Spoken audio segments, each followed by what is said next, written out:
Surat crime બ્રાન્ચે ઉત્તર પ્રદેશના કુખ્યાત અને રૂપિયા 1.50 લાખના ઇનામી બદમાશ આનંદસિંહ ઉર્ફે શોલે સિંહ જોનપુર વાડાને ઝડપી પાડ્યો છે।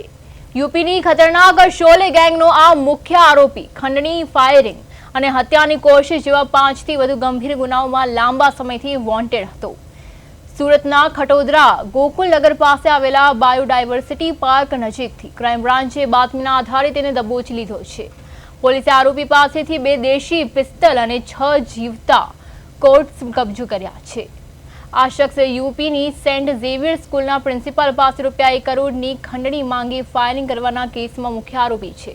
તે ગુના આચરી સોશિયલ મીડિયા પર વિડીયો વાયરલ કરી દહેશત ફેલાવતો હતો। યુપી પોલીસની ભીંસ વધતા તે સુરતમાં આશરો લઈ રહ્યો હતો।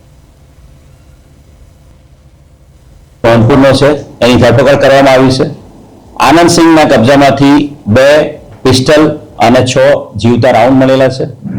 આનંદ સિંહની વધુ પૂછપરછ કરતા આ આનંદ સિંહ એ જોનપુરની શોલે ગેંગનો મુખ્ય આરોપી છે। આ શોલે ગેંગ આ આનંદ સિંહે બનાવેલી છે। આનંદ સિંહ એ પોતે પોતાનું નામ પણ આનંદ સિંહ ઉર્ફે શોલે સિંહ તરીકે ઓળખાવે છે। અને આ શોલે સિંહ જે છે આનંદ સિંહ એ અલગ અલગ 5 જેટલા ગુનાઓમાં ઉત્તર પ્રદેશના જોનપુરમાં અને ઉત્તર પ્રદેશના જોનપુરની સાથે સાથે જે પ્રતાપગઢ છે એ પ્રતાપગઢ જિલ્લામાં પણ